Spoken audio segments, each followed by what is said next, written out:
विरोधी पक्षनेते देवेंद्र फडणवीस यांनी राष्ट्रवादीचे सर्वेसर्वा शरद पवार यांची सदिच्छा भेट घेतली आहे।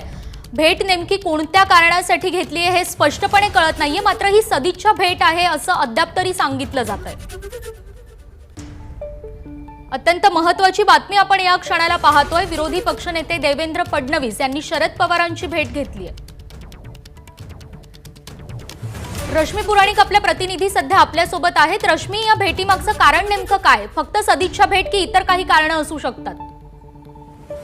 त्यानुसार 10 मिनिटच या दोन नेत्यांमध्ये जी आहे ती भेट झालेली आहे। ज्या पद्धतीने शरद पवार यांच्यावर दोन आपण जर शस्त्रक्रिया झाल्या होत्या, त्यानंतर ते रुग्णालयातून परत आले आणि आता त्यांनी पुन्हा एकदा आपल्या कामकाजाला सुरुवात केली आहे। त्यामुळे जी प्राथमिक माहिती मिळते त्यानुसार नक्कीच या दोन्ही नेत्यांमध्ये सध्या सदिच्छा भेट असल्याचंच म्हटलं जात आहे। परंतु राज्यातली जी परिस्थिती आहे ती बघता नक्कीच चर्चांना सुरुवात झालेली आहे की विरोधी पक्ष नेते देवेंद्र फडणवीस यांनी शरद पवार यांची भेट घेतली आहे।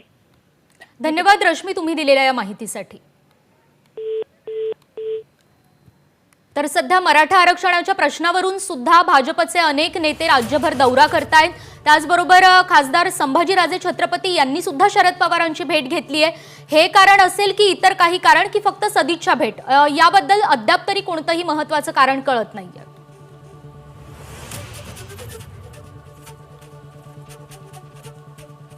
या क्षणाला अतिशय महत्त्वाची आणि राज्यातल्या अनेक घडामोडींच्या दृष्टिकोनातून अतिशय महत्त्वाची बातमी आपण पाहतोय। महाराष्ट्रातल्या दोन दिग्गज नेत्यांची भेट झालेली आहे। काही दिवसांपूर्वीच शरद पवार यांच्यावर दोन महत्त्वाच्या शस्त्रक्रिया पार पडलेल्या आहेत आणि त्यानंतर देवेंद्र फडणवीस यांनी शरद पवारांची भेट घेतली आहे।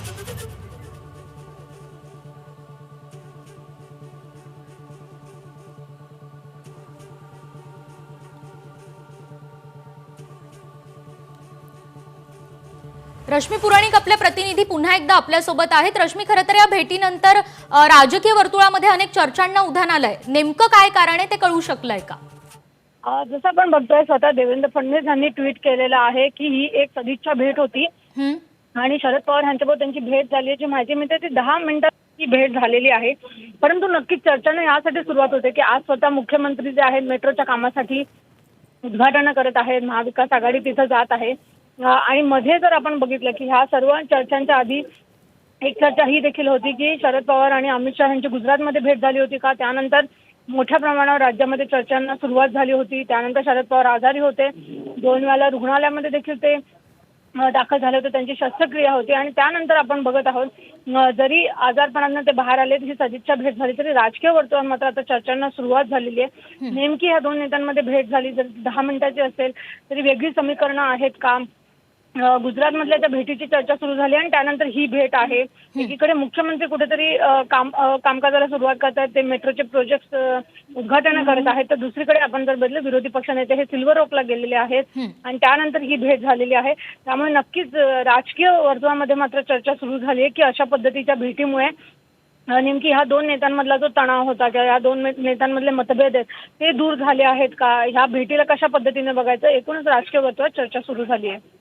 निकिता, रश्मी, तुम्ही राहाच आपल्यासोबत। तुर्तास महत्त्वाची बातमी आपण पाहतोय। विरोधी पक्षनेते देवेंद्र फडणवीस यांनी स्वतः ट्विट केलेला आहे की ही भेट सदिच्छा भेट होती।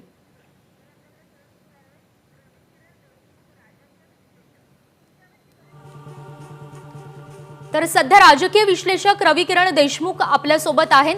देशमुख सर, या एकंदर भेटीकडे तुम्ही नेमकं कसं पाहता? भेट कशासाठी असू शकते, तुम्हाला काय वाटतं? मला वाटतं याच्यामध्ये 2 गोष्टी आहेत। पहिली गोष्ट की अलीकडेच त्यांच्यावर शस्त्रक्रिया झालेली आहे आणि राजकारणामध्ये हे पाळलं जातं की जेव्हा जेव्हा काही व्यक्तिगत गोष्टी अशा असतात तेव्हा एक सौहार्दता, एक सदिच्छा, एक भावना म्हणून त्याकडे पाहिलं जातं। ती पहिलं कारण मला हे दिसतंय की राज्याचे माजी मुख्यमंत्री आहेत ते, आणि जेव्हा फडणवीस मुख्यमंत्री होते तेव्हा अनेकदा पवारसाहेब स्वतः त्यांना भेटायला येत होते वर्षावर किंवा सह्याद्रीवर। तर तो एक आपल्याकडे हे आहे, एक पद्धत आहे, शिष्टाचार आहे तो, त्यामुळे ते एक पहिलं कारण आहे। आणि दुसरं एक आपल्या महत्वाचं कारण, अलीकडे राज्यामध्ये काही घडामोडी अशा घडतात वेगाने की ज्याच्यामुळे राज्यापुढे काही प्रश्न उभे राहत आहेत। त्यामध्ये सर्वात महत्वाचा प्रश्न आहे मराठा आरक्षणाचा आणि एक अलीकडे दिसतंय की फार मोठी अस्वस्थता मराठा समाजामध्ये पसरत चाललेली आहे आणि त्या दृष्टीने आता संभाजीराजे छत्रपती यांनी दौरा सुरू केलेला आहे, तेही अलीकडे पवार साहेबांना भेटलेले आहेत।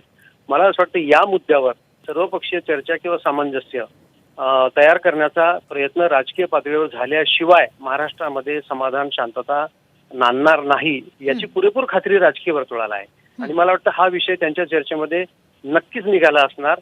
ह्या मुद्द्यावर सध्या सर्वात जास्त मुद्दा चर्चेत आहे तो मराठा आरक्षणाचा. हे मला हे दुसरं कारण दिसतं या त्यांच्या दोघांच्या भेटीमधलं. हो. आणि तिसरं बाकी मग अनुषंगिक बाबी आहेत. आता कालच ओबीसी आरक्षणाचा मुद्दा सर्वोच्च न्यायालयात निघाला.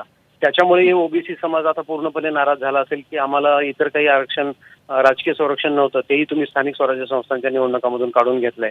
तर त्याच्यावर जोपर्यंत विरोधी पक्ष आणि सत्ताधारी पक्ष एकत्र येत नाहीत तोपर्यंत सामाजिक सौहार्दता जपली जाणार नाही हे अगदी स्पष्ट आहे. मला वाटतं हे मुद्दे त्यांच्या चर्चेमध्ये नक्कीच आले असतात. देशमुख सर, खरं तर आज सकाळीच ओबीसी आरक्षणासंदर्भात देवेंद्र फडणवीसांनी पत्रकार परिषद घेतली आणि अगदी थोड्याच वेळानंतर ही भेट होतीये. याचा काही संदर्भ आपल्याला जोडता येईल का? मी जसं म्हणालो आपल्याला की आपल्याकडे अनेक प्रश्न असतात राज्यामध्ये, अनेक महत्वाचे मुद्दे असतात. आपण प्रसारमाध्यमांमधून त्याची वाच्यताही करत असतो. पण काय असतं की समाजामध्ये जेव्हा दोन गटामध्ये समाजामधल्या एका मोठ्या घटकामध्ये जेव्हा अस्वस्थता पसरायला लागते तर त्याचे फार तीव्र पडसाद उमटतात. आणि भारतीय मानसिकता अशी आहे की आपल्याकडे जाती व्यवस्था आहे, समाज रचना वेगवेगळ्या प्रकारची आहे. तर जेव्हा एखादा मोठा घटक अस्वस्थ व्हायला लागतो तेव्हा कायदा सुव्यवस्थेचा प्रश्न निर्माण होऊ नये म्हणून सरकारला अतिशय जागरूक राहावं लागतं. कारण कुठेही याची ठिणगी पडली तर समजावून सांगितलं तरी लोक ऐकण्याच्या मनस्थितीत नसतात. तर अशा वेळी एकच मार्ग उरतो ते म्हणजे सर्वपक्षीय सामंजस्य, सर्वपक्षीय आव्हान आणि सामाजिक सौहार्दता जपण्यासाठी सर्वांनी मिळून प्रयत्न करणं. मला जे दिसतंय एकंदरीत ह्या घडामोडींमध्ये ह्या दोन घडामोडी मी ज्या आपल्याला सांगितल्या त्या ओबीसीचा आरक्षणाचा मुद्दा सर्वोच्च न्यायालयात आलेला, याच्या आधी मराठा आरक्षणाबद्दलचा निकाल. मला वाटतं हे दोन मुद्दे राज्यासमोर सगळ्यात महत्वाचे आहेत. याच्यामुळे कोविडमुळे जरी तुम्ही त्यांच्यावर बंधनं टाकली तरी ह्या समाजातली अस्वस्थता कमी होणार नाही.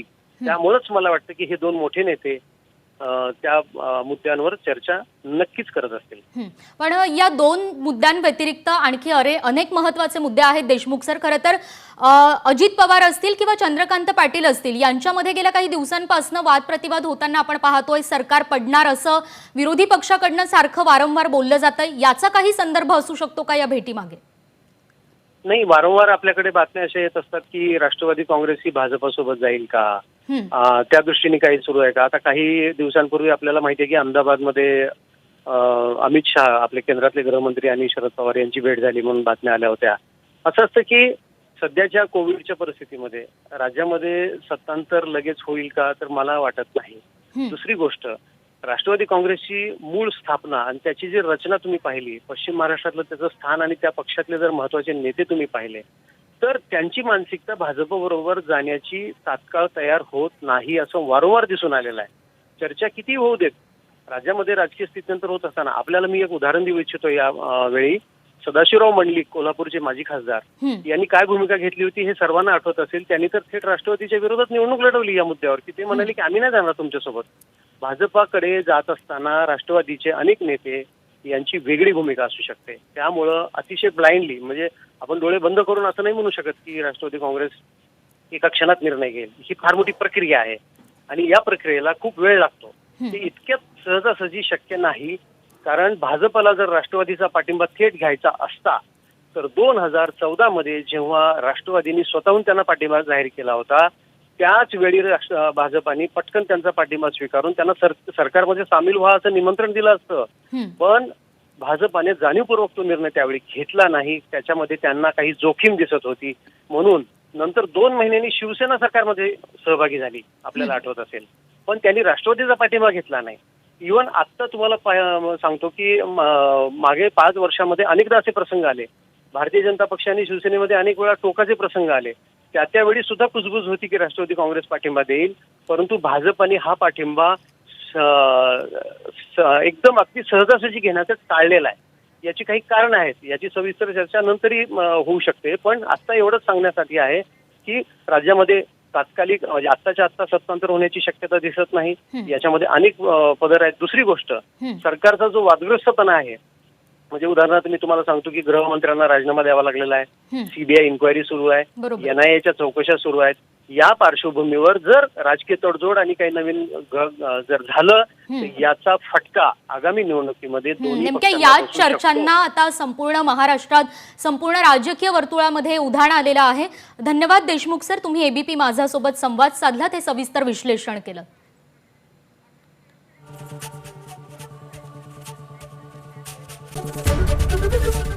ABP माझा, उघडा डोळे बघा नीट.